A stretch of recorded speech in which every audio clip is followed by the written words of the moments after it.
retomando o nosso tópico 2, falando sobre a visão integrativa entre macroeconomia, microeconomia e economia de empresas.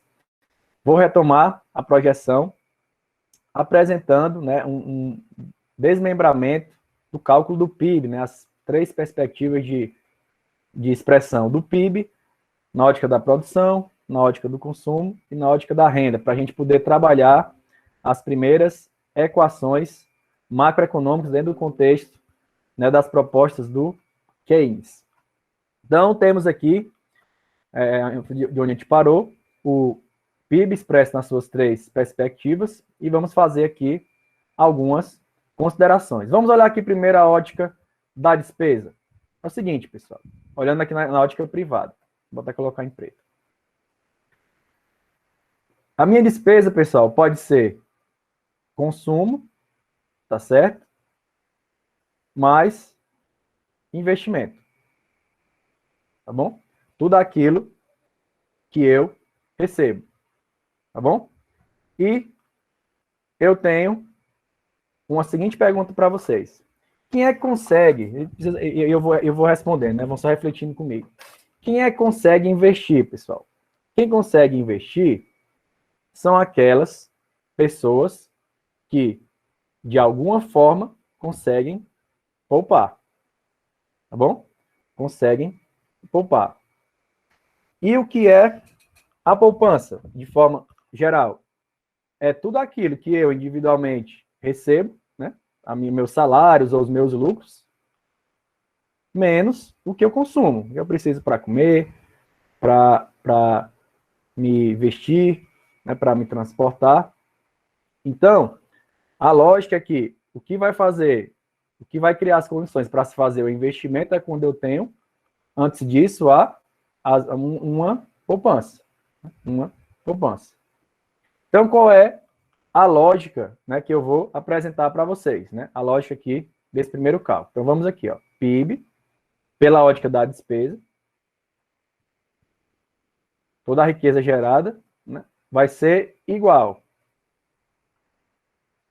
ao consumo mais o investimento. Tá certo? E aí eu vou passar o C para o outro lado. Tudo que eu gerei de riqueza em um período, menos consumo, seria aqui, vou até colocar de outra cor, que vocês vão entender por quê. Seria igual ao investimento. Ainda aqui para cá, para o lado de cá. Quero que vocês associem comigo. Tudo, imagino que eu estou olhando aqui para nossas casas, né, individualmente. Tudo que eu recebi no período, né, no mês, no ano, menos tudo que eu gastei, né, de pagar minhas contas, de água, luz, transporte, alimentação, etc, etc. O que sobrou? Né? O que sobrou, pessoal, tudo que eu recebi, menos tudo que eu consumi, é o que seria o meu dinheiro disponível para a poupança. Tá certo? Eu vou chamar de S, que é do inglês, chama de savings. A poupança. Eu vou colocar aqui em cima para ficar registrado. A minha poupança. Tá certo? No inglês é o savings. Tá bom? Então, tudo que eu poupei, teoricamente, eu poderia fazer o quê? Investir. Certo? Isso do ponto de vista das pessoas que detêm capital sobrando, que são chamados os capitalistas. Capitalistas são aqueles que têm uma sobra tal de capital que podem investir. E aí, pessoal, é que vem toda aquela discussão feita pelo Keynes lá em 1929, em momentos de crise. O que é que acontece? É aí que vem a grande sacada. Em momentos de crise, pessoal, quem tem dinheiro fica com medo de investir. Né? Vocês já devem ter ouvido até falar de pessoas que guardam dinheiro no colchão. Nesse momento da humanidade, né, que a gente está vivenciando, existe muito capital disponível para investimento. Só que as pessoas ainda estão, os investidores, receosos de investir, porque há incertezas. Né? Esse é o seu momento de grande crise. Então, em momentos de crise, o que é que acontece?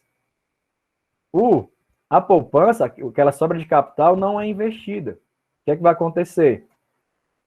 Vai haver uma redução do volume investido. Tá certo? Vai haver um volume investido. Porque menos pessoas vão estar disponíveis para investir.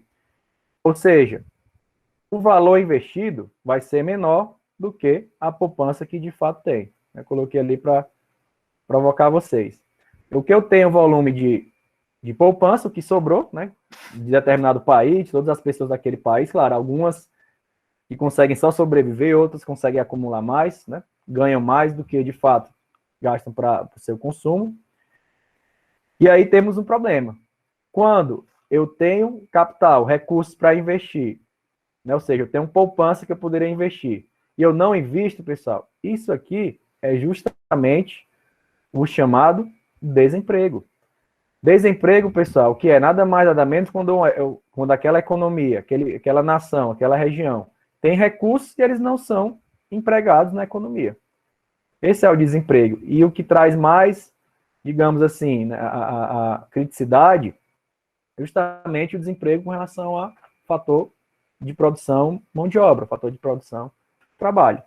Então a pergunta que se faz é, o que fazer nesses momentos de crise? Estou falando aqui momento de crise. O que fazer nesse momento de crise em que há dinheiro para investir, como nós vivenciamos em 2008, a vivência também na crise ocasionada pela Covid-19, ou seja, há dinheiro para investir, sobrando, poupança, savings, mas não é convertido em investimento. Aí que vem o chamado truque de Keynes. O que é que ele propõe? O governo, vou colocar aqui na cor azul. O governo entra gastando. Aumenta o gasto público, que de alguma forma vai ser pago por esses investimentos. Aí vocês podem ter ligado aí um alerta, né? Como é que é, professor? Já está em crise, né? E o senhor está dizendo aí que o que eles propôs que o governo entrasse gastando mais e essas pessoas que estão com o dinheiro aqui sobrando iriam bancar esse governo? Como é que é isso? Como é que faz isso? Né? E aí tem algumas formas. Uma forma mais conhecida, que não é tão popular, é, por exemplo, cobrando mais tributos. Cobra mais imposto e aí vai tirar dinheiro de algumas pessoas que têm dinheiro sobrando para irrigar o gasto público. É uma medida, só que isso tem limites. Né? A gente olha nos dias de hoje, falar em aumentar imposto, né, praticamente não a economia fez isso, mesmo em meio a uma grande crise. Nem em 2008, nem a crise da Covid-19. Aí vem uma pergunta para vocês, né? E aí dá para a gente rememorar tanto o que eu falei no início da aula de hoje, como no segundo vídeo, como também no primeiro vídeo da gente, desse tópico 2. Como é que o governo pode atrair dinheiro da iniciativa privada? O que ele pode fazer? O que é que o governo pode fazer? Ele pede dinheiro emprestado. Né? E para pedir dinheiro emprestado, o que é que o governo promete dar em troca, por exemplo? Pagar juros. Que é justamente, olhando aqui para o caso brasileiro, seria a taxa Selic. Então, o que é que acontece, pessoal? O capitalista, ele tem recursos. Ele tem recursos. Ou ele investe, né, na economia privada, digamos assim, monta novas empresas, né, abre comércio, só que na hora da crise as pessoas ficam receosas. Ou, se o governo tiver uma taxa atrativa, o que vai acontecer? Alguns capitalistas também podem emprestar dinheiro para o governo. E para fazer isso, ele tem que, por exemplo, ofertar uma Selic bem atrativa. Professor, se foi esse arrudeio todo, falou de macroeconomia, falou do gasto público, deu para entender, mas qual é a relação disso tudo aqui que o senhor falou, que é o objetivo do tópico 2, com a economia da empresa? Ora, pessoal, aqui que vem um arremate. Ó. Se os juros ofertados pelo governo, né, para atrair capital, né, de quem tem sobra de dinheiro, é muito alto esse juro, menos pessoas vão estar propícias a investir. Por outro lado, aí não considerando momentos de crise, se essa taxa de juros é mais baixa, em tese, os capitalistas estariam mais propícios a investir na economia privada, né, abrir empresa, gerar emprego.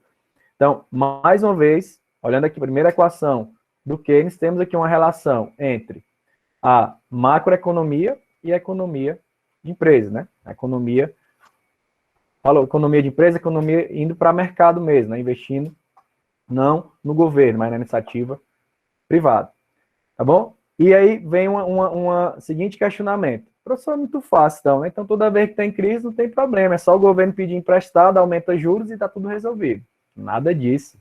Alguns de vocês, eu tenho certeza, já devem ter pensado.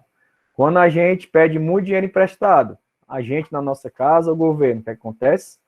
Nós aumentamos a nossa dívida, que é o que está acontecendo com o nosso país, aumentamos o nosso endividamento. Isso também não é sustentável, aumentar a dívida de forma inadvertida, né? De forma incessante.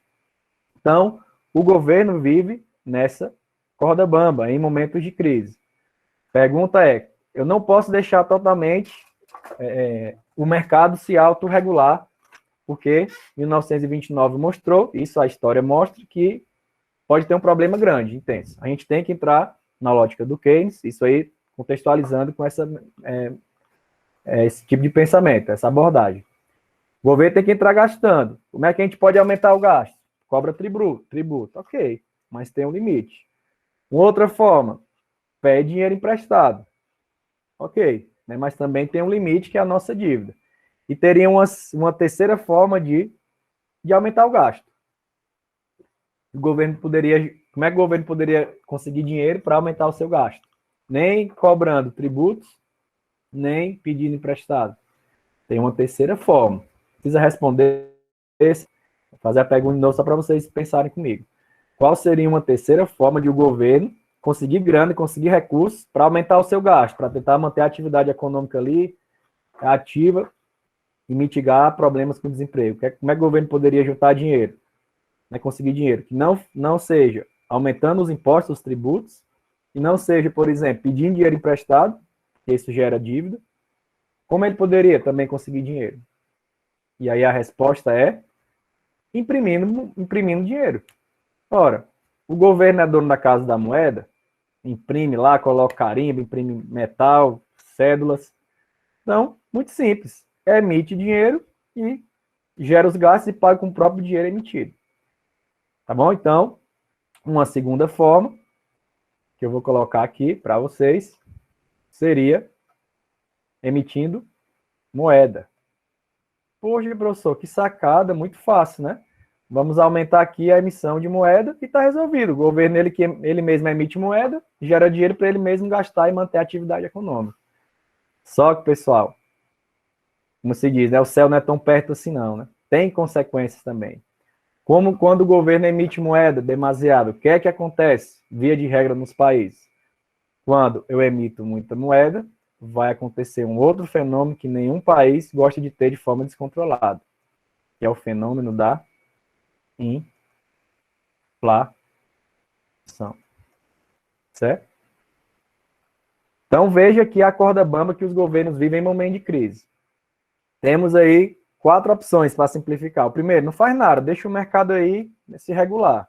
1929 mostrou que isso aqui pode ser um problema. Então, Keynes propôs, né, de forma sistemática, o governo intervém, tenta fazer alguma coisa para manter a demanda agregada, ou seja, não fazer com que haja um desemprego tão grande como aconteceu antes. Uma forma de fazer isso, o governo entra gastando para manter a economia girando. Até fala, né, é falado, né, de forma jocosa, que as pirâmides do Egito foram obras keynesianas, que foi uma forma de manter ali a população do Egito produtiva, né, trabalhando mesmo para fazer algo que não tivesse tanto sentido econômico, né, à primeira vista, mas manteve as pessoas trabalhando. Até o Keynes propõe, claro, mas só de forma ilustrativa, governo pega dinheiro, coloca numa garrafa de vidro, enterra e contrata uma empreiteira para cavar e achar o dinheiro. Isso é de forma bem exagerada para mostrar para vocês que o governo, de alguma forma, tem que criar mecanismo para manter a atividade econômica ativa e isso seja, de alguma forma, gasto.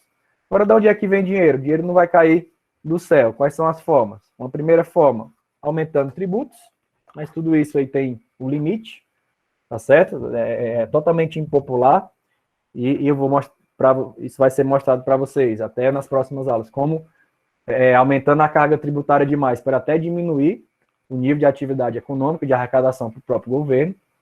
Isso lá na frente vocês vão ver.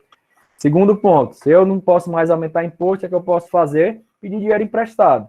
Ok, tem dois efeitos. Quando eu peço para pedir dinheiro emprestado, eu tenho que oferecer juros.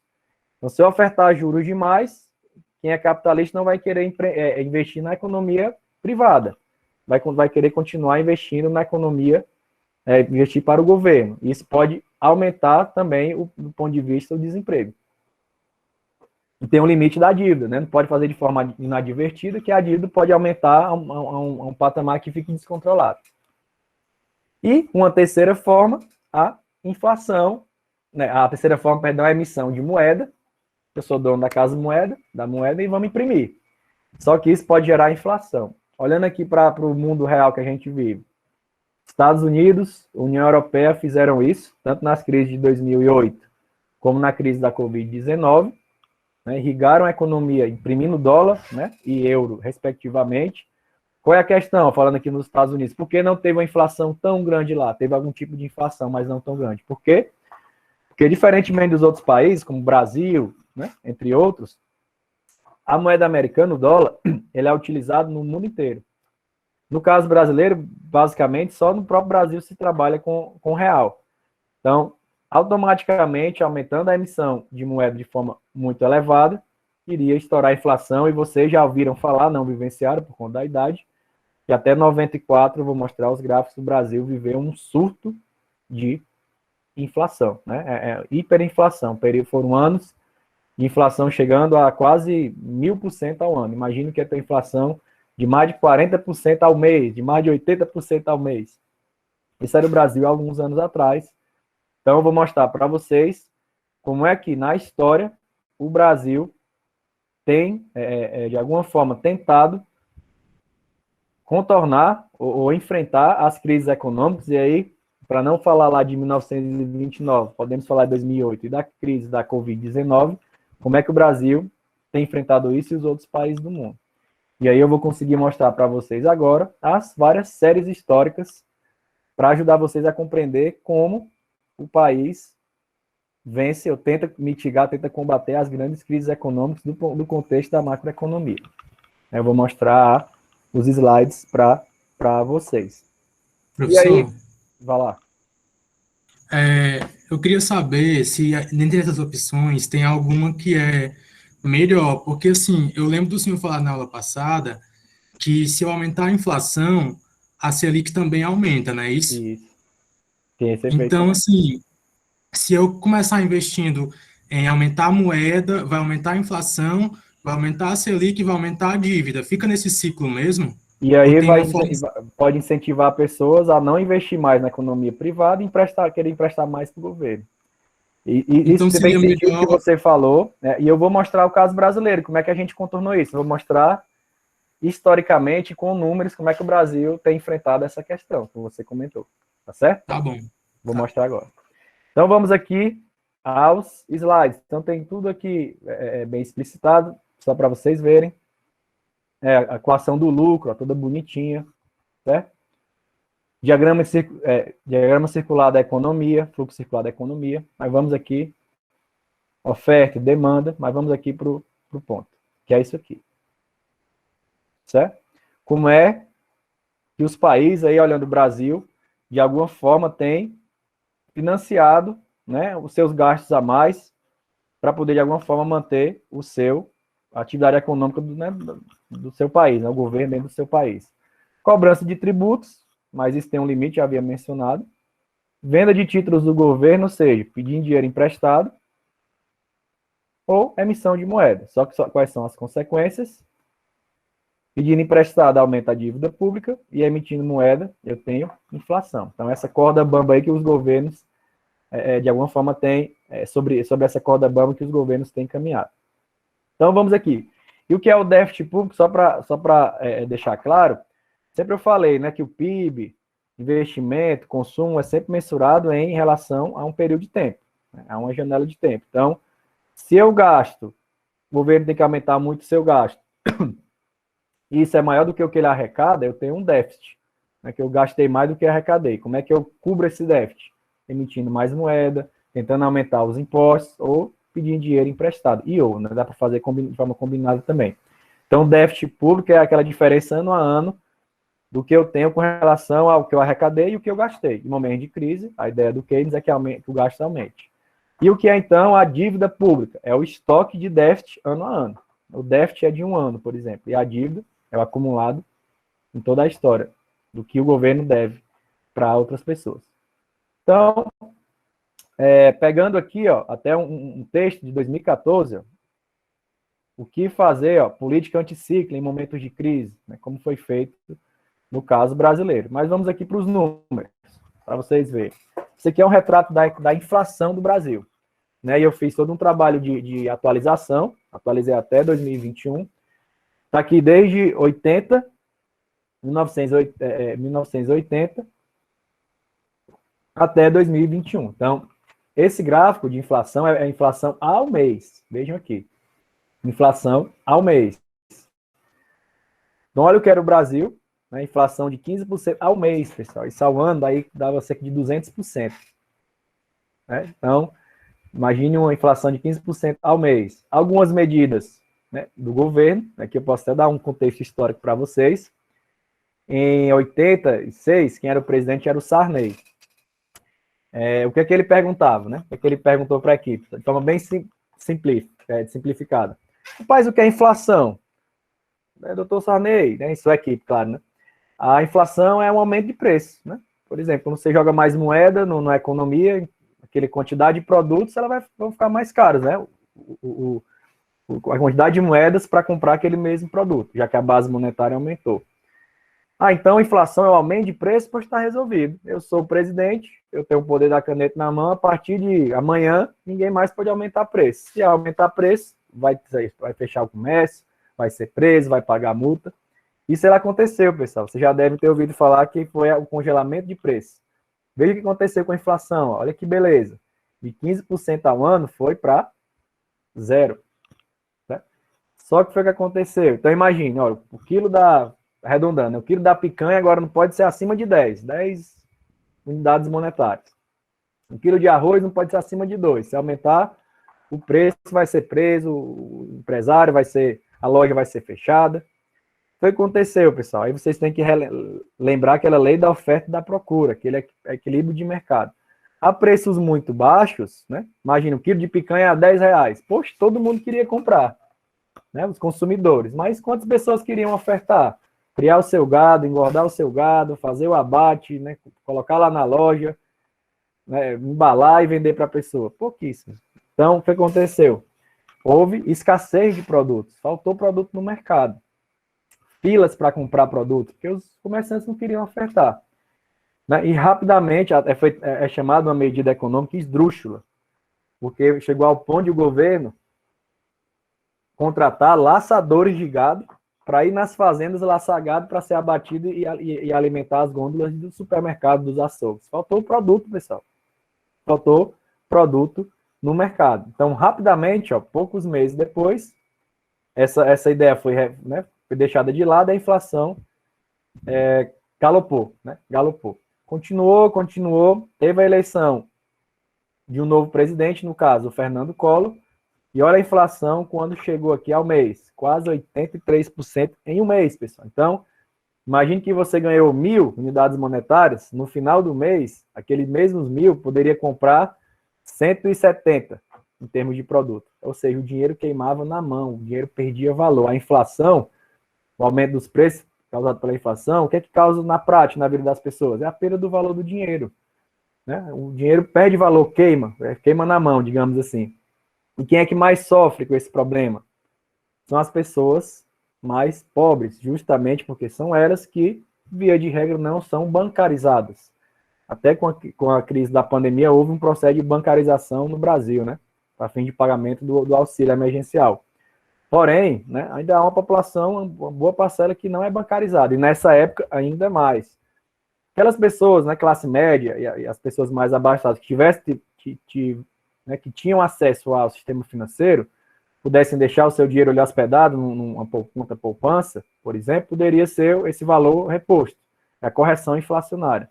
Mas a grande parte da população não bancarizada não tinha esse acesso e o dinheiro queimava na mão. Então era chamado como se fosse um imposto inflacionário, que tirava o poder de compra das pessoas, principalmente das camadas mais desfavorecidas. Então, chegou a esse momento, e aí teve uma queda brusca, né? Qual foi a ideia? O presidente da época aí, eleito na eleição de 89, foi o Fernando Collor de Mello. O que é que ele imaginou? Estou tentando explicar aqui de forma simplificada. Mas o que é a inflação? A inflação é a quantidade, é o aumento da base monetária, né? Muita moeda circulando e aumenta o preço do produto. Então, muito simples. Todo o dinheiro que está aí, ou boa parte do dinheiro que está hospedado aí nos bancos, nas contas, que a gente vai fazer, vai confiscar. É o chamado, você já deve ter ouvido falar, lido, escutado, o confisco da poupança. Então, você tinha ali, supondo, 50 mil reais, vender um carro, vender um apartamento para comprar outro. Pois, ó, cidadão, o governo aqui vai confiscar sua poupança, devo, não nego, pagarei quando puder, mas isso aqui vai ficar corrente para a gente poder enxugar aqui a quantidade de moeda na economia.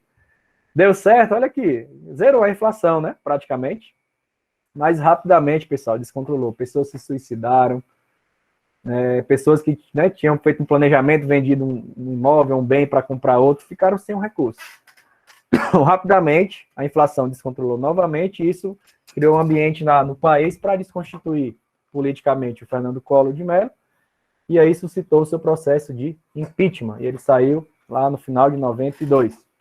E entrou no lugar dele o vice, o Itamar Franco, que trabalhou no contexto aí de inflação bem alta, ó, mais de 25% ao mês, pessoal, e Salvando dava 300%, dinheiro queimando na mão. Até ser criado, né, depois de alguns anos de estudos, o Plano Real, né, cuja ideia, né, principal era combater a hiperinflação, combater a inflação, fazer medidas para combater a inflação. Mas vocês podem perguntar, professor, mas por que existiu essa inflação tão grande? Né? Tantas moedas, planos, né? Cruzeiro, cruzado novo. Porque justamente, pessoal, os déficits públicos do Brasil eram financiados por emissão de moeda. Esse era a forma do Brasil ir atravessando suas crises, mesmo que menores, não crises como a de 29, 2008 e a da Covid-19.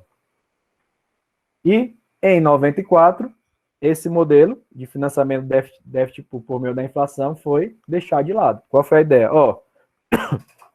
A inflação, ela é um fenômeno da economia que faz com que o poder de compra do dinheiro seja reduzido. Isso estoura principalmente, né, nas pessoas mais pobres. É um imposto invisível. O que a gente vai fazer? Vamos financiar o nosso déficit público pedindo dinheiro emprestado. Já existia dinheiro emprestado aqui? Sim, mas eram valores bem pequenos, eu vou mostrar a história para vocês. Então, a partir de agora, nós vamos criar uma moeda, né, que isso era a tentativa, né, a busca, que controlasse a inflação, e todo o financiamento do déficit público, a parte mais relevante, nós vamos fazer pedindo dinheiro emprestado, quando, claro, a arrecadação tributária não der para pagar as nossas contas. Então, foi feito isso. Então, em 94, com o Plano Real, trocou-se o financiamento do déficit público, que era feito por meio da emissão de moedas, isso acarretava inflação, pela emissão de dívida. E a inflação foi controlada. Então, basicamente, por mês, zerado. E o último número que eu peguei, por exemplo, março de 2021, 0,93, né, ao mês. Olha que já chegou a 82% ao mês, pessoal. A hiperinflação. E aqui, menos de 1%, e é praticamente o mesmo comportamento desde julho de 94, que foi quando foi implementado o Plano Real. E aqui cabe até um comentário histórico, né, para vocês pensarem. Não esqueça que eu vou dizer, a economia é um grande sistema de expectativas. Não? Quando eu falei no início, né, que os investidores, quando tem momento de crise, de alguma forma ficam reticentes de fazer um investimento, eles seguram, né, porque há incertezas e expectativas. Então, aconteceu aqui, segundo semestre de 2002, né, que foi que aconteceu? A maioria de vocês, né, bem jovens, eu acho que alguém eventualmente nem tinha nascido, mas eu acho que a maioria já tinha. O que aconteceu? A eleição do presidente Lula, né, Luiz Inácio Lula da Silva. E para alguns, né, pelo um viés mais de esquerda, ou digamos assim, menos pró-mercado, algumas pessoas imaginavam que ele não ia honrar as dívidas, né? O Brasil já tinha uma dívida relevante que eu vou mostrar para vocês, e, de certa forma, as expectativas de inflação foram lá para cima. E o que ele fez? Chamou o Henrique Meirelles, que havia sido eleito presidente, deputado federal pelo partido de oposição naquela eleição, que era o PSDB, convidou para ser presidente do Banco Central, né, fez uma carta ao povo brasileiro, se comprometendo a manter a mesma perspectiva macroeconômica feita lá no Plano Real, que é tentar garantir a estabilidade da inflação, né, o financiamento do déficit público, né, por meio de endividamento, né, pedir dinheiro emprestado dentro de medidas de controle, e também a questão do câmbio, né, que é o chamado câmbio flutuante. O governo não intervir muito na questão da formação do preço do real frente ao dólar. E rapidamente as expectativas voltaram à normalidade. Então, vejam aqui esse gráfico. Inflação era como o Brasil financiava o seu déficit público, por meio da emissão de moeda que gerava inflação. O que aconteceu? Olha só aqui um zoom, né, na inflação. Eu tenho a inflação agora, mês a mês, agora, mês a mês não, a inflação dos últimos 12 meses, seria uma inflação já por ano, né, últimos 12 meses. Então, nós temos a inflação, ó, desde de 94, né, abaixo aqui de 25%, teve um suspiro aqui, né, com a eleição do Lula, mas foi baixando, com a crise de 2008, né, teve um pequeno aumento, mas de certa estabilidade. A crise de 2015, que se abateu no Brasil de forma mais forte, vocês viveram isso também, fez crescer a inflação, desceu e agora voltou a crescer um pouco mais com a Covid-19.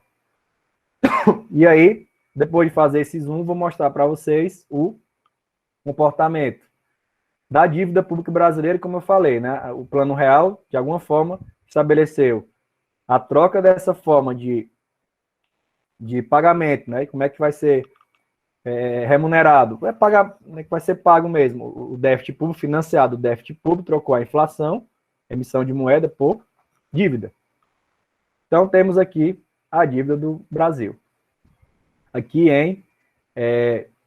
seriam bilhões, né? 250 bilhões de reais. A unidade é em milhões, né? Então, 250 mil milhões daria 250 bilhões. Isso em 98. Em 94, essa dívida estava na ordem aí de 100 bilhões de reais. E olha como ela tem crescido. E eu vou dar um zoom para vocês verem mais recentemente.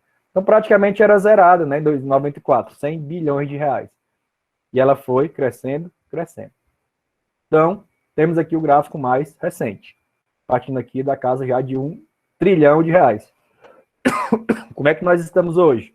O último número que eu peguei, no Banco Central, nós estamos aí quase na casa de 7 trilhões de reais em termos de dívida pública. Trocamos o endividamento, né, o financiamento do déficit público por meio da inflação, por aumento do endividamento, certo? Então, a nossa dívida tem galopado. Em alguns momentos de crise, a gente percebe claramente que há uma intensificação no crescimento. A crise de 2014, de 15, 16, e mais recentemente a crise 2020 e 2021 da Covid-19. Olhando aqui, pessoal, aí vem a pergunta, professor, mas não é muito arriscado não, professor, tirar o financiamento do déficit da inflação por dívida? Onde é que vai parar essa dívida? Estava ali quase zerado, o senhor falou ali 100 bilhões em 94, agora já estamos em quase 7 trilhões de reais, onde é que vai parar isso, né? Como é que se faz para controlar isso? Ele tem uma frase bem notória do economista Delfim Neto, que ele foi ministro da Fazenda em vários anos, e ele fala o seguinte, dívida, né, não se paga, dívida se rola. Né? Para explicar o seguinte, como é que se controla a dívida de determinado país? Por exemplo, a sua dívida como proporção do PIB. A gente tem a nossa dívida, mas será que a economia tem crescido? Então, se faz esse controle, a relação dívida-PIB. Tenho certeza que alguns de vocês já ouviram falar isso no noticiário, relação dívida-PIB. Então, vamos olhar aqui a história brasileira. No início de 2000, final do governo Fernando Henrique, né, aqui, 2002, a gente estava com a dívida na ordem de 81%. Né? E aí, já, mesmo ainda no governo Fernando Henrique, já começou a cair. Com a entrada do Lula, continuou a queda, tá certo? Isso em termos de proporção do PIB. A dívida por si só cresceu. Vocês veem que ela tem crescido na base dela. Só que o PIB também foi crescendo nesse período, eu vou mostrar já já para vocês. Então, a relação dívida-PIB, ela foi caindo. Foi caindo até a crise, a primeira crise chegou no Brasil, que não foi em 2008, a crise de 2008 chegou mais, né, nos Estados Unidos, na União Europeia. No Brasil, ela tardou um pouco mais a chegar. Chegou em 2014, principalmente em 15. E aí, a dívida aumentou. A dívida continuou crescendo e o PIB começou a cair em 2015 e 2016 de forma bem abrupta. E com a Covid-19 mais recente, também tivemos um aumento da relação dívida-PIB. Ou seja, vocês podem perceber, pessoal, numericamente, aqui não é visão de partido A, B ou C, aqui neste momento, o Brasil está no seu pior cenário de relação dívida-PIB da sua história. E isso vem acontecendo desde 2014, 15. Né?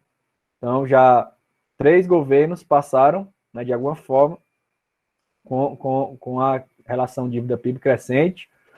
Isso é muito ruim para o país, porque, de alguma forma, afugenta, né, os investidores, que o Brasil precisa de dinheiro emprestado porque não quer voltar a emitir moeda e ter o trauma da inflação, né, retornando. Por outro lado, se a relação dívida-PIB vai aumentando muito, quer que os pessoas que emprestam dinheiro, né, os investidores, podem pensar, será que o Brasil vai conseguir me pagar? Será que essa dívida vai ficar descontrolada a um ponto tal que o Brasil vai quebrar e vai dar calote, né, para os seus credores, nos seus credores? Então, esse número preocupa muito, essa relação dívida-PIB de 90%, certo? Mas aqui fica claro, né, esse modelo de financiamento do déficit público. Trocou a inflação, né, trocou a emissão de moeda por endividamento. Né? E como é que se faz isso? Previsto no plano real. Todo ano tem que deixar sobrando algum valor para pagar os juros da dívida. Tá certo? É o chamado, o déficit, é o valor primário. Né? Eu tenho que deixar algum valor, né? É um superávit primário, né? O nome é superávit. O governo tem que fazer todo um trabalho de forma tal que vai deixar algum valor sobrando para pagar os seus juros, né? Para honrar os compromissos com quem emprestou dinheiro. E isso vai estar estabelecido, 2% do PIB, 3% do PIB. Ou seja, a ideia é trocar aquele imposto invisível que a inflação causava, principalmente para os mais pobres, por um imposto, entre aspas, visível, que era esse tal de superávit primário. É um valor que todo ano o governo vai deixar para pagar os juros da dívida. E aí, o principal, ou seja, o valor tomado emprestado seria pago ao longo dos anos, e sempre controlando com relação ao PIB. Até 2015, a gente estava numa boa trajetória, né, controlando, aqui cerca de 50% relação dívida-PIB, uma relação muito boa, e eu vou já justificar esse muito boa que eu mencionei. De lá para cá, né, a dívida galopou, perdemos o controle dessa relação dívida-PIB. Justificando esse muito bom com outros países. Estados Unidos, relação dívida-PIB, a última vez que eu vi, 120%. Então, o PIB dos Estados Unidos gira em torno aí de 17, 18, né, um pouquinho para mais aí, trilhões de dólares, é o PIB americano, e a dívida para lá de 20 trilhões de dólares. Aí vocês podem estar perguntando, professor, mas por que então a economia americana está melhor que a brasileira? Poxa, a dívida dela, só está falando que 90% é o pior momento da nossa história, isso acabou de dizer que os Estados Unidos já é para lá de 120%, que acontece, já tinha falado e repito, como é que os Estados Unidos costumam financiar se financiar em momentos de crise? Pode aumentar, pedir dinheiro emprestado? Sim, mas é um processo bem complicado. Podem resgatar aí na história recente. Para se pedir aumento de empréstimo, né, aumentar o endividamento, tem que ter a aprovação do Congresso. E os presidentes têm dificuldade para conseguir isso. Então, como é que tem sido feito? Emitindo dólar. Já que a inflação não ocorre no próprio país, nos Estados Unidos, porque o dólar é utilizado no mundo inteiro. Então, eles acabam financiando esse momento de crise, emitindo dólar. A própria União Europeia também fez isso. Vamos aqui a alguns outros países. Grécia, vocês já ouviram falar? A Grécia quebrou, né? Tá tentando reverter agora. Portugal, problema sério. Itália. O que aconteceu lá? Isso é depois da crise de 2008. A Itália poderia se financiar, né? Aumentar o seu gasto público, financiar o seu déficit de duas formas, né? Três formas. Aumentar imposto, né? Imagino que é aumentar imposto na Europa ou nos Estados Unidos. Ninguém aceita. Ninguém aceita. Se algum governante propor isso, há revolta popular. Então, as duas soluções: emitir moeda ou aumentar o seu endividamento. O que acontece? A zona do euro, né, o Banco Central Europeu emite moeda para todos aqueles países da zona do euro. Vamos falar aqui da Grécia. A Grécia não é mais dona da casa da moeda, como o Brasil é, da sua, como os Estados Unidos são da sua casa da moeda americana. Quem emite moeda é o Banco Central Europeu. Então, Grécia, você não vai conseguir financiar o seu déficit público emitindo moeda. Antes, a Grécia, a moeda dela era o dracma, e passou a fazer parte da zona do euro. Então, a segunda possibilidade, o que é? Emitindo dívida. Então, vamos pedir dinheiro emprestado. Ok, só que aconteceu, a Grécia chegou a uma relação dívida-PIB de quase 200%. Ou seja, as pessoas não queriam emprestar dinheiro para a Grécia, mesmo ela ofertando juros altos, porque podia ser que ela quebrasse. Então, o que aconteceu, pessoal? Foi a última medida que a Grécia fez. Teve que cortar na carne. Eu não tive lá, mas o meu orientador de doutorado, o professor Reinaldo, lá da USP, esteve lá em 2011 e conversou com pessoas que tiveram seus salários, né, servidores públicos, salários cortados em 40%. Em Portugal, que viveu algo parecido, nem podia emitir moeda e nem estava com relação dívida-PIB de em torno de 150%. E não tinha mais margem para aumentar impostos. Eu lembro, eu tive lá em 2012 e testemunhei redes de TV sendo vendidas. Visitei professores colegas lá na Universidade do Porto que falou que perderam 13º salário, foram cortados. Imagine cortar 13º, cortar salário aqui no Brasil. Qual revolta seria, né? Para vocês imaginarem o nível de crise econômica que eles chegaram. Justamente porque a relação dívida-PIB muito alta, poucas pessoas queriam emprestar dinheiro e não conseguiam emitir dinheiro, né? Porque o Banco Central Europeu fazia essa emissão. Por isso, né, foi cogitado fortemente, né, vocês devem ter acompanhado, a saída da Grécia da zona do euro. Acabou não saindo, né, a Alemanha, junto com outros países, acabaram fazendo algumas linhas de financiamento para a Grécia, mediante alguns ajustes, né, de gastos públicos, esses cortes que eu até mencionei para vocês, para poder atravessar. E, de alguma forma, isso suscita também, por exemplo, para vocês entenderem um pouco mais de economia do mundo, porque o Reino Unido, a Inglaterra, fazia parte da União Europeia, mas nunca deixou de emitir essa moeda, a libra esterlina. É para ter essa carta na manga. Na hora que eu tiver um problema muito grande, pelo menos eu tenho essa margem de manobra de fazer a emissão de moeda. E agora, com o Brexit, né, eles saíram totalmente e, de alguma forma, essa questão de ter mais independência para ter margem de manobra em momento de crise entrou na discussão, também entre outros aspectos. Mas tem todo o benefício de estar numa zona do euro, por exemplo, ter acesso a mercados, né, liberdade de movimentação entre os povos, ter troca de mercadorias, mas esse dispositivo de emissão da moeda é algo utilizado principalmente em momentos de crise. Isso que, de alguma forma, né, fez, a gente pode explicar, esse momento de crise econômica, esse descontrole da relação dívida-PIB. Quem acompanhou um pouco mais de perto o processo de impeachment, eu assisti a todos os discursos, né, os votos de todos os deputados e senadores, um momento bem tenso na história brasileira, já que o último impeachment havia acontecido em 92, lá com o Collor. Então, muitos anos depois, eu assisti, e na maioria do discurso das pessoas que fizeram, né, a votação pelo impeachment, não foi a questão relacionada à pedalada fiscal, né? Isso aí não foi a questão econômica. E uma das formas de mostrar para vocês é essa perda, né, de solidez do ponto de vista da dívida. Essa relação dívida-PIB. O governo perdeu a mão da economia, né? O Brasil vai quebrar, tem que mudar governo. Então, isso foi o principal fator para tirar a legitimidade da presidente Dilma no seu segundo mandato, tinha sido recém-eleito, né, em 2014, para sofrer o processo de impeachment. E temos aqui um outro momento de de crise aqui relacionada à questão da Covid-19. Mas é um processo que não começou ano passado, nem há 3 anos atrás, isso vem desde 2014, final de 2014, principalmente 2015. Já é o terceiro governo que está nessa onda de crescimento da dívida, e isso preocupa muito todos nós, né, todos vocês, cidadãos aí que estão se formando, tenham essa consciência, né, que é um momento muito crítico da história econômica brasileira. Aqui o momento de crise e outra crise também.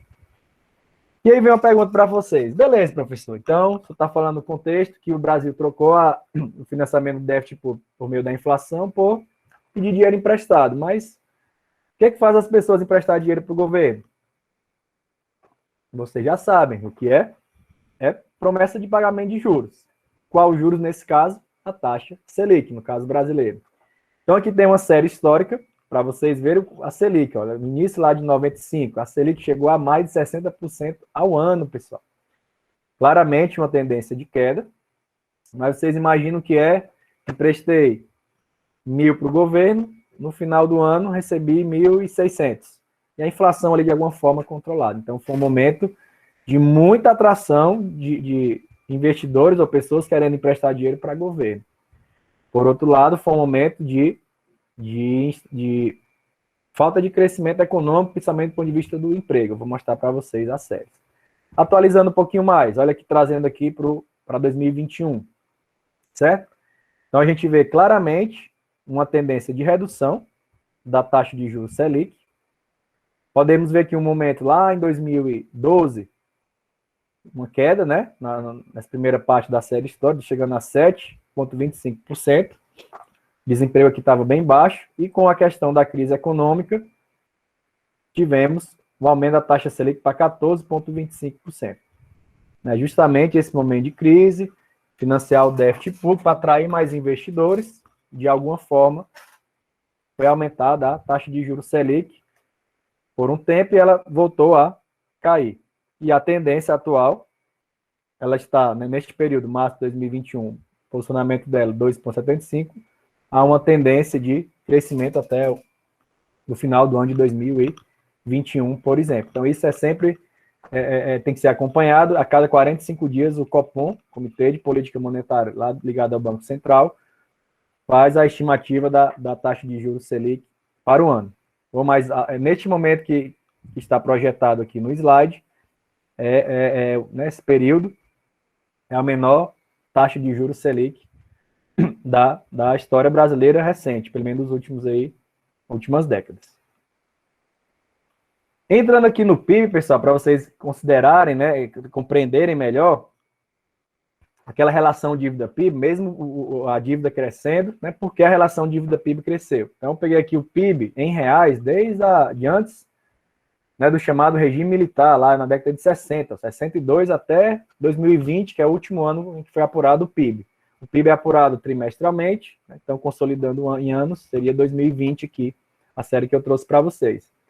Então nós podemos perceber, né, o nosso PIB, né, em mais de 7 trilhões de reais, tá certo? Que a gente vem, nós podemos perceber uma tendência de crescimento com alguns momentos de queda. Aqui a gente pode ver claramente aqui, 2014, 15, 16, momentos de queda e depois crescimento. Guardem esse número aqui, esse gráfico, a gente vai discuti-lo depois de outras perspectivas. Veja esse outro gráfico aqui sobre PIB agora, olhando sempre um ano em comparação com o outro. Mas será que o PIB cresceu do ano passado para esse? Isso vocês veem muito no noticiário. E aí eu fiz um trabalho de formiguinha aqui de tentar encaixar cada um dos, né, presidentes da época, da década de 60, aqui em reais, tá certo? Reais não, perdão, em percentual. Então, nós vemos aqui, já ouviram falar do tal do regime, né, do milagre econômico? Na época, né, parte do governo militar, nós já tínhamos começado esse processo, até mesmo em alguns anos antes. Então, aqui mostra, né, chegamos, por exemplo, em 73, a termos um crescimento de um ano para o outro de mais de 13%, quase 14%. Tivemos aqui, né, no início da década de 80, uma crise, e aí, historicamente, relacionada à crise do petróleo, relacionada ao Oriente Médio, Estados Unidos também entrou nesse circuito. Chegamos, na prática, no Brasil, temos uma queda de mais de 4% do PIB. Em 82, teve uma reversão e outra queda em 83. Isso aqui, pessoal, só para vocês terem uma visão crítica de como economia e política têm relacionamento. E aqui sem ideologia, sem viés partidário, que eu não tenho isso. Isso, pessoal, essa crise econômica do início da década de 80 suscitou a mudança, não foi só de um presidente com relação a outro, não. Suscitou todo um movimento nacional de mudança de regime, né? O chamado regime militar para o regime democrático, né? Com voto direto. Tá certo? Aqui a votação era indireta e passou a ser votação direta em uma eleição do Tancredo Neves, que não tomou posse, infelizmente faleceu, e assumiu o vice, o José Sarney.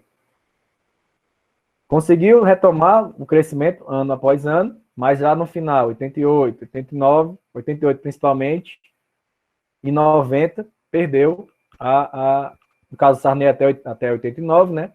Foi desconstituído assim, digamos, não conseguiu fazer o seu sucessor, muito por conta desse ano de 88 economicamente, fora alguns escândalos apresentados também do ponto de vista moral. Né?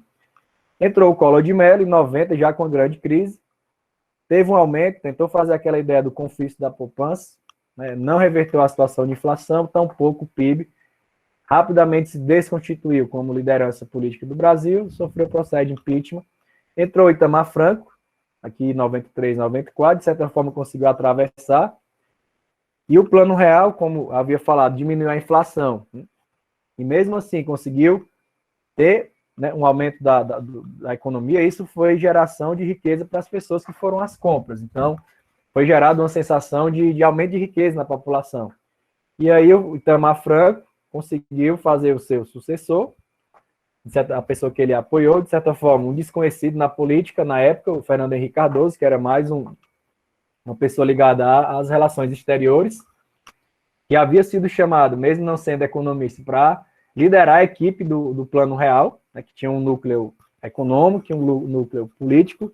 Então, o núcleo político era o próprio mais o Fernando Henrique, tinha cearenses também, o Ciro Gomes, Tasso Gereissati, José Serra, lá de São Paulo, o Covas, né, Mário Covas, né, o avô do Bruno Covas, faleceu, né, há algum tempo. Então, esse era o núcleo econômico. E o núcleo político, o núcleo econômico era formado por alguns economistas já devem ter ouvido falar, Gustavo Franco, Pércio Arida, Edmar Baixa, entre outros que ajudaram bastante na formulação desse, Pedro Malan também, desse plano econômico, plano real. Teve sucesso, né, o Fernando Henrique foi eleito presidente, conseguiu se reeleger, mas já não de forma não tão fácil assim, justamente por conta de algumas crises que o Brasil teve, 98, 99, redução do PIB, mas conseguiu atravessar. Em 2001, teve outra redução de crescimento, né, considerando a base anterior, e abriu caminho para a eleição do candidato, na época de oposição, o Luiz Inácio Lula da Silva. E foi eleito em 2002, e aí atravessou o primeiro mandato, né, com o número de crescimento, foi reeleito em 2006, e aí ao final do seu mandato, né, no período final, teve a crise econômica, né, causada lá pela queda do Lehman Brothers. Uma crise em escala mundial, a primeira crise em escala mundial após a crise de 1929, que eu havia mencionado para vocês. Olha o período que a gente teve. No Brasil, a crise chegou, né, tivemos a redução aqui de cerca de 0,5% do PIB, mas nada comparado com o que aconteceu no resto do mundo. Logo em seguida, no último ano do presidente Lula, teve um crescimento de 7,53%. E aqui, alguns de vocês podem lembrar, uma reportagem, uma capa da revista The Economist. A capa era assim, Brasil takes off, né, era o Cristo Redentor decolando, ou seja, o mundo todo caindo, desemprego nos Estados Unidos batendo em mais de 10%, desemprego na União Europeia, desemprego entre os jovens na Espanha chegando a quase 50%, né, desemprego geral aberto de mais de 20% na Europa, e o Brasil basicamente sem emprego. Sabe qual era o nosso problema? Que nessa época eu estava lá em São Paulo fazendo o meu doutorado na USP, a discussão era Como resolver o problema do apagão de mão de obra qualificada? O que é isso, pessoal? O mercado precisando, as empresas precisando contratar engenheiro, trazendo aqui para o nosso dia a dia, e faltava mão de obra. Né? Engenheiro recém-formado e já ganhando bem mais do que o piso, são 8 salários mínimos e meio, ou seja, tínhamos um bom problema, né? Era muita demanda por profissionais que a gente ia formar. Então, ali, passou-se, por exemplo, a intensificar a abertura de novos cursos de engenharia, né, de áreas tecnológicas, para poder irrigar a economia com mão de obra qualificada. Isso abriu margem, né, para o Lula fazer sua sucessora, no caso a Dilma Rousseff, né, que também no ramo da política era desconhecida, mas foi eleita sem muitos sobressaltos. Primeiro mandato, atravessou em termos de PIB, com crescimento, mas a gente já claramente vê aqui o PIB crescendo ano a ano, mas crescendo menos que os anos anteriores, até 2014, mas mesmo assim conseguiu se reeleger, mas já no contexto de crise bem elevada aqui olhando para o Brasil. Por quê? Aí vamos entender aqui a economia internacional.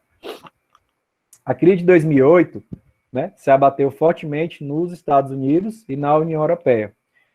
E a União Europeia e os Estados Unidos são mercados consumidores muito importantes dos produtos chineses, por exemplo. E os chineses, por sua vez, são grandes demandantes dos produtos brasileiros. Então, petróleo, minério de ferro, né, produtos in natura, laranja, proteína animal, frango, etc. Como o mercado americano e europeu, né, diminuiu sua demanda, diminuiu sua capacidade de compra da China, fez com que a economia chinesa, que estava crescendo a 12%, 13%, 14% ao ano nesse período, passasse a crescer somente 6%, 7% ao ano. Isso fez com que a China diminuísse a demanda e até mesmo os preços dos produtos com relação ao Brasil. Então, a crise chegou no Brasil, mas de forma, digamos assim, demorada, né, postergada com relação à crise na Europa e nos Estados Unidos, em decorrência do mercado chinês. E isso não foi discutido na eleição de 2014. Por isso fala-se muito no chamado estelionato eleitoral, que não se discutiu, né, o novo momento que o mundo chegou e o Brasil. Né? E aí foi reeleita, né, a presidente Dilma, e logo em seguida, em 2015, veio o choque de realidade. Aumento de preços, né, de tarifas de energia, combustíveis aumentando, isso gerou inflação e diminuiu aumentou a necessidade, aí falando, né, comentando o que foi perguntado. Teve uma pressão por inflação. A Selic, de alguma forma, teve que ser aumentada, a inflação chegou a 12%, também tem essa série histórica, nesse período da projeção anual. E aí a Selic teve que ser aumentada, eu falei, quando há o aumento da Selic, as pessoas vão tender a emprestar mais para o governo do que investir na economia real. Ou seja, isso tende a gerar o quê? O desemprego. Gera desemprego, diminui a renda das pessoas para comprar mais produtos. Se não tem demanda por produtos, quem é que vai vender o comércio? Qual fábrica vai produzir produto para dar para o comércio? Então, diminui a atividade empresarial, muitas indústrias, né? Mais de 10 mil indústrias fechadas, né? Em alguns anos, mais de 100 mil comércios fechados. Isso faz o quê? Diminuição da arrecadação tributária do governo. Diminui a arrecadação tributária e está em momento de crise. Muitas vezes tem que aumentar gasto. Já estão estrangulados. Mais dinheiro emprestado. Pedir dinheiro emprestado, eu tenho que prometer uma taxa de juros mais alta. Aumenta a taxa de juros que estava 14,25% nessa época. Quem tem dinheiro não vai investir em economia real, em empreendedorismo, abrir novas lojas, novos galpões. Isso gera desemprego. Ou seja, pessoal, entrou num ciclo vicioso que levou à desconstituição da Dilma como presidente e, na prática, levou o quê? Aumentou a necessidade do país pedir dinheiro emprestado, aumentou a dívida pública. E a consequência real, 2 anos seguidos de queda de PIB, né, 2015 e 2016, tivemos aqui 3 anos de um crescimento muito acanhado, né, bem tímido, porque a gente estava vindo de uma base de 2 anos, quase 8% de queda, e aí veio a crise de 2020, da Covid-19, para atropelar. Né? Já estava muito ruim, ficou pior ainda. Foi uma queda de 4% na economia brasileira. Tem um vídeo, né, que eu coloquei para vocês, gravado ali no início no meio da pandemia, em 2020, mostrando, né, do ponto de vista de vários órgãos nacionais e internacionais, as projeções de PIB do Brasil e outras variáveis. Vale a pena vocês dar uma olhada e comparar com o que aconteceu de fato. Aconteceu em 2020. Então, aqui estamos. Esse é um raio-x da história econômica brasileira, momentos de crescimento e de queda. E só trazer à tona isso para vocês. Como a economia influencia a política também, e a política influencia a economia. Momentos de grande crise econômica podem suscitar mudanças políticas também, até mais abruptas. Por exemplo, mudança de regime, né? Regime de voto indireto para um voto democrático, impeachment de presidente, como aconteceu com o Collor, novo impeachment aconteceu com a Dilma, e agora esse novo momento bem estável, e o Brasil vive aí nos anos 2020, 2021, a gente não sabe até quando essa instabilidade vai perdurar. Esse gráfico é bem interessante, e mostra um raio-x do crescimento econômico do nosso país. Vamos olhar aqui o Brasil com relação ao mundo. O ranking, né? Nós somos aqui uma economia grande, né? Nós somos praticamente a 5ª população do mundo em economia. Como é que a gente está posicionado? Vejam aqui, em 2011, eu posso assegurar para vocês, já vou mostrar o gráfico, que 2011 foi o nosso apogeu, o nosso ápice, nosso melhor momento em termos de riqueza gerada, né? Isso eu vou mostrar para vocês o PIB em dólar. E em ranking também. Nós estávamos em 6º lugar do mundo aqui, disputando com a Inglaterra, por exemplo. Claro, a Inglaterra tem 1/3 da população brasileira, mas é uma posição louvável, né? Ser a 6ª maior economia do mundo.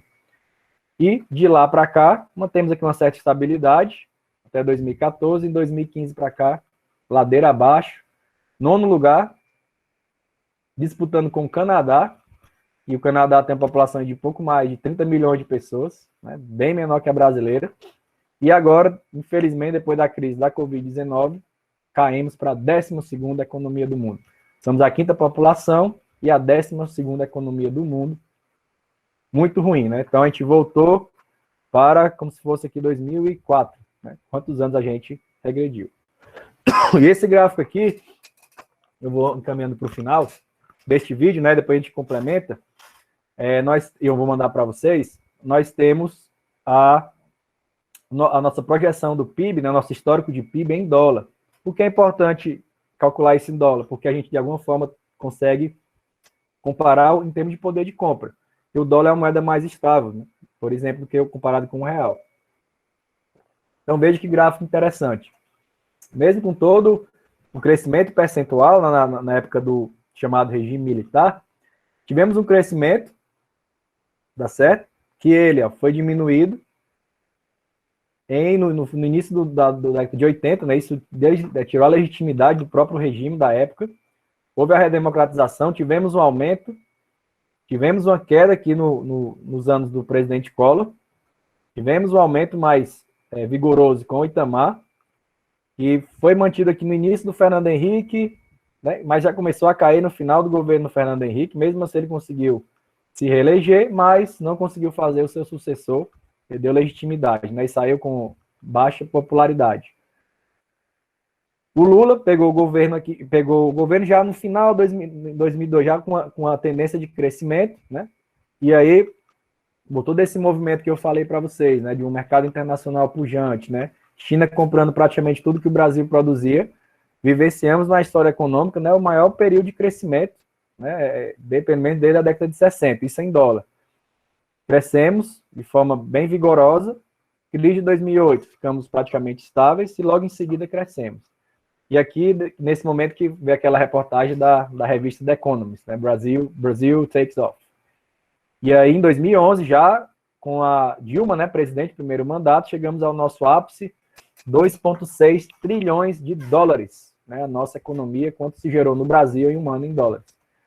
E de lá para cá, né, perdemos aqui de certa forma, 2011, e aí 2014, 15, uma grande queda. Tivemos um pequeno respiro, e 2020, outra queda abrupta. Estamos aí com 1,4 trilhões de dólares de economia. Olhando aqui na linha do tempo, é como se a gente tivesse regredido para 2007. Então, são anos bem difíceis, né? Esse ano que vocês aí tem vivenciado, porque são anos que a gente, como nação, do ponto de vista econômico, nós estamos regredindo. Isso, claro, comparativamente, poder de compra em dólar, né? 13, 14 anos para trás, né? E ninguém gosta de decair, são muitos anos de queda, né? Desde 2011 vamos completar basicamente uma década, né, de queda de economia em dólar. Certo? Então, esse é um retrato, né, do nosso país, mas se a gente olhar, então, assim, é um momento de tristeza do ponto de vista econômico, só com uma visão um pouco mais alongada, olhando aqui para 20 anos. Nós estamos bem melhor do que há 20 anos atrás, 2000. 30 anos, né? Bem melhor do que há 30 anos atrás, mas, de fato, olhando há 10 anos atrás, por exemplo, estamos em um cenário bem pior, né? Isso, de alguma forma, tem que criar um alerta e um senso crítico da condição econômica do nosso país.